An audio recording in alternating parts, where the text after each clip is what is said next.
بسم اللہ الرحمن الرحیم۔ آج خاص طور پر اس مسئلے کو میں اس لیے موضوع بحث بنانا چاہتا ہوں کیونکہ آج یہ ایشو زیر بحث آ گیا ہے، طلاق والا مسئلہ۔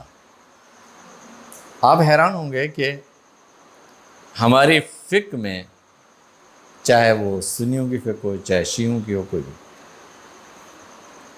سورہ طلاق قرآن مجید میں ایک مستقل صورت ہے، پوری ایک صورت ہے جس کے اندر مسئلہ ہی طلاق کا موضوع بحث آیا ہے۔ جب ہمارے فقہا طلاق کے مسئلے پر بات کرتے ہیں، سورہ طلاق موضوع بحث ہی نہیں ہوتی، یعنی وہ زیر بحث ہی نہیں ہے۔ بڑا حیران کن بات ہے نا کہ طلاق کے مسائل پر جب بھی بات کی جائے گی، وہ وہاں سے جا کر بات کریں گے جہاں ان کا خیال ہے کہ کسی درجے میں ہم یہاں سے کوئی کنفیوژن جنریٹ کر سکتے ہیں۔ وہ جو اللہ کا حکم سورہ طلاق کے اندر موجود ہے وہ بالکل کلیئر دو چار کی طرح صاف ہے۔ وہاں یہ فرمایا جا رہا ہے کہ یا ایھا النبی اذا طلقتم النساء،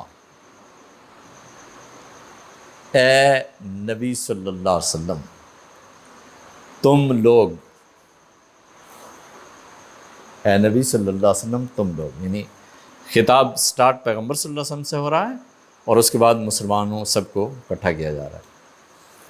جب تم لوگ طلاق دیتے ہو فَطَلِّقُوهُنَّ لِعِدَّتِهِنَّ، تو عدت تک ان سے دور رہو۔ طَلِّقُوهُنَّ لِعِدَّتِهِنَّ، عدت تک ان سے تم نے دور رہنا ہے، پرے رہنا ہے ان سے۔ یہ موضوع بحث ہی نہیں ہے کہ اس عدت کے دوران میں دوبارہ نکاح ہو سکتا ہے یا نہیں ہو سکتا، نہیں، کہ آپ نے طلاق کے دوران میں جس وقت آپ نے طلاق دے دی تو اب جب تک اس کی عدت پوری ہوتی ہے اس وقت تک ان سے پرے رہو۔ اور اگلی بات یہ فرمائی کہ وَاحْصُلِ الْعِدَّةَ، اور اس عدت کی گنتی کرو، اس کا حساب رکھو، کب سے شروع ہو رہی ہے کب ختم ہو رہی ہے،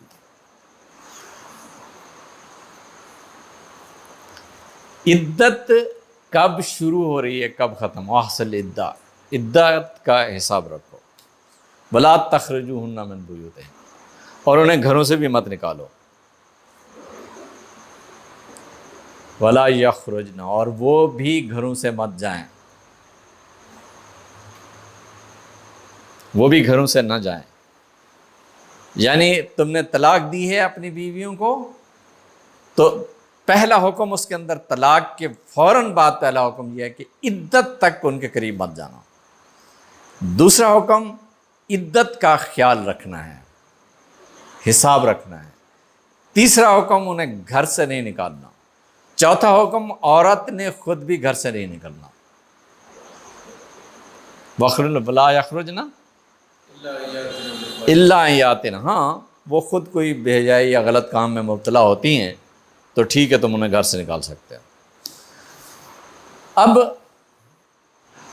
طلاق دینے کے بعد آپ کو ان چیزوں کا خیال رکھنا ضروری ہے۔ عدت تک ان سے دور رہنا ہے، عدت کا حساب رکھنا ہے، انہیں گھر سے نہیں نکالنا اور وہ بھی گھروں سے نہ نکلیں۔ اللہ فرماتا ہے تلک حدود اللہ، خیال رکھنا یہ اللہ کی حدود ہیں، یہ اللہ کی حدود ہیں، اللہ کی مقرر کردہ لمیٹیشنز ہیں، انہیں ان سے تجاوز مت کرنا۔ اب کیا ہے؟ فرمایا فَإِذَا بَلَغْنَ أَجَلَهُنَّ، جب وہ اپنی عدت پوری کر لیں، جب وہ اپنی عدت پوری کر لیں تو فرمایا دونوں باتوں میں سے کوئی ایک بات، فَإِذَا بَلَغْنَ أَجَلَهُنَّ أَمْسِكُوهُنَّ بِمَعْرُوفٍ أَوْ فَارِقُوهُنَّ بِمَعْرُوفٍ وَاشْهَدُوا ذَوَيْ عَدْلٍ مِّنكُمْ، انہیں عدت پوری ہونے کے بعد اپنے پاس ان کو اپنی بیوی بنا لو یا انہیں چھوڑ دو. جو بھی کچھ کرنا ہے 2 عادل گواہوں کے سامنے کرنا ہے. 2 عادل گواہوں کے سامنے کرنا ہے جو بھی کچھ کرنا ہے. یعنی عدت پوری ہو گئی ہے، اب تمہارے پاس یہ اختیار موجود ہے کہ تم دوبارہ اپنی بیوی بنا لو، اور 2 آدمیوں کو بلاؤ جو ذوائے عادل ہوں، صاحب عادل لوگ ہوں، 2 گواہ ہوں، ایسے عادل گواہ ہوں کہ ان کے سامنے تم یہ اقرار کرو کہ یہ میری بیوی ہے، میں نے اسے طلاق دی تھی، یہ میری، اب میں اسے دوبارہ اپنی بیوی بنا رہا ہوں، اور اب وہ آپ کی بیوی ہے. یا تم یہ کہو کہ یہ میری بیوی تھی، میں نے اسے طلاق دی تھی، عدت پوری ہو گئی ہے، اب میری طرف سے یہ آزاد ہے. جو بھی کوئی فیصلہ کرنا ہے اس کے لیے 2 آدمیوں کو گواہ بناؤ. ایک دفعہ یہ کام کر لو، انہیں اپنی بیوی بنا لو. فرض کریں عدت پوری ہو گئی، آپ نے 2 عادل گواہوں کے سامنے یہ کہا، اقرار کیا کہ یہ میری بیوی ہے، میں اسے دوبارہ اپنی بیوی بنا، یہ میری بیوی تھی، میں اسے دوبارہ اپنی بیوی بنا رہا ہوں، اپنے نکاح میں لے رہا ہوں. پھر کبھی کسی وقت زندگی کا کسی موڑ پر کوئی جھگڑا ہو جاتا ہے، کوئی فساد ہو جاتا ہے، اب آدمی دوبارہ اس بیوی کو طلاق دے دیتا ہے. دوبارہ اس بیوی کو طلاق دے دیتا ہے. اب جب وہ دوسری دفعہ طلاق دیتا ہے تو اب پھر وہی حکم کہ طلاق دی ہے تو عدت تک ان کے قریب مت جاؤ، اور عدت کا خیال رکھو، انہیں گھر سے مت نکالو اور وہ بھی گھر سے نہ نکلیں. عدت پوری ہو جائے گی تو اب آپ کے سامنے 2 آپشن ہیں. 2 عادل گواہوں کو بلاؤ اور انہیں کہو کہ یہ میری بیوی تھی، میں نے اسے طلاق دی تھی، اب عدت پوری ہو گئی ہے، میں اسے دوبارہ اپنی بیوی بنا رہا ہوں، مطلب تیسری مرتبہ اپنی بیوی بنا رہا ہوں. اور یا یہ کہ کہو کہ جی میں اسے، میری طرف سے یہ آزاد ہے. جو بھی صورت ہو آزادی کی صورت.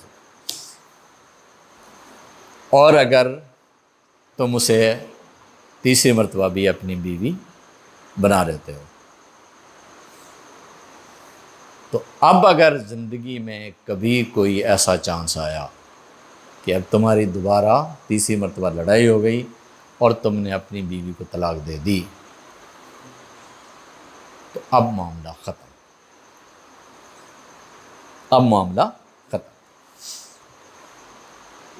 اب تیسری مرتبہ اس طلاق کے بعد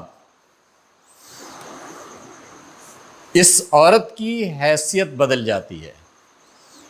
یہ عورت ان عورتوں میں شامل ہو جاتی ہے جن سے نکاح کرنا حرام ہوتا ہے.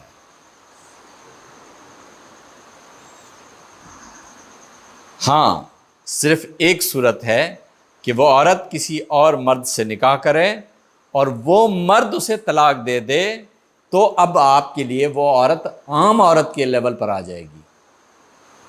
میری بات سمجھ رہے ہو کہ اس کا وہ سٹیٹس بدل جائے گا، وہ سٹیٹس باقی نہیں رہے گا جس سے آپ اس کے ساتھ نکاح نہیں کر سکتے تھے. اس کے ختم ہونے کی صرف ایک صورت ہے کہ وہ کسی مرد سے نکاح کرے اور وہ اسے طلاق دے دے، اور وہاں بھی طلاق کا پروسیجر وہی ہوگا. اب یہ ہے جو قرآن مجید نے بتایا ہے. یہاں اس کے علاوہ 2 طرح کی اور عورتوں کی عدت کا تذکرہ آیا ہے. ایک حاملہ، وہ عورت جس کو حمل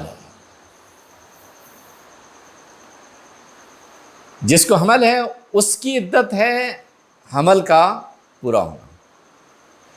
حمل جب وہ ڈلیور کرے گی تو اس کی عدت پوری ہوگی، چاہے یہ 10 مہینے ہوں، چاہے 2 مہینے ہوں یا 1 مہینہ ہو، اس کی عدت وہ نہیں ہے.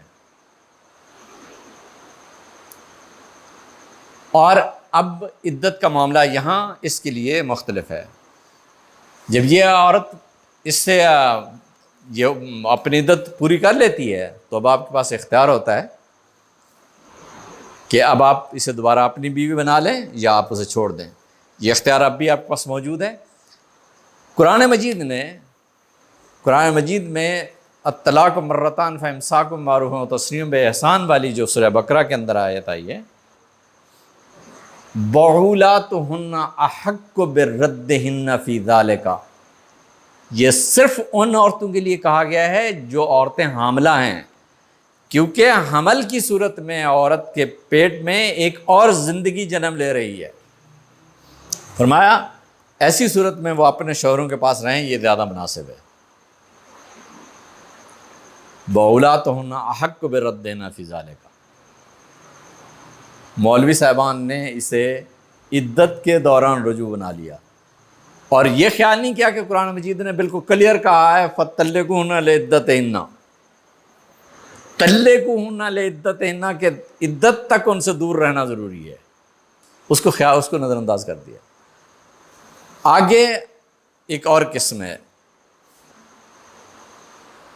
جب قرآن مجید نے یہ فرمایا کہ جن عورتوں کے پاس یہ صورتحال ہے جو حیض سے بالکل فارغ ہو گئی ہیں، اور وہ عورتیں جن کا حیض ابھی پوری طرح سے بند نہیں ہوا،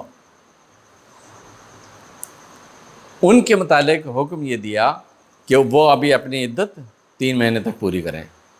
ان کے متعلق بھی فرمایا 3 مہینے تک اپنی عدت پوری کریں۔ آپ حیران ہوں گے کہ وہ عورتیں جنہیں حیض نہیں آیا، واللائی لم یحدن، یہ قرآن شریف کے الفاظ ہیں، وہ عورتیں جنہیں حیض نہیں آیا، یہ تذکرہ ہو رہا ہے ان عورتوں کا جو اس مدت کو پہنچ گئی ہیں جہاں حیض آنا بند ہو جاتا ہے، ان کے متعلق بات کی جا رہی ہے۔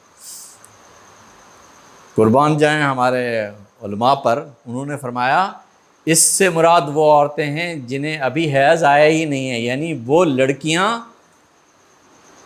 جنہیں حیض آیا ہی نہیں ہے، جو ابھی بلوغت کو پہنچی ہی نہیں ہیں، وہ مراد ہیں۔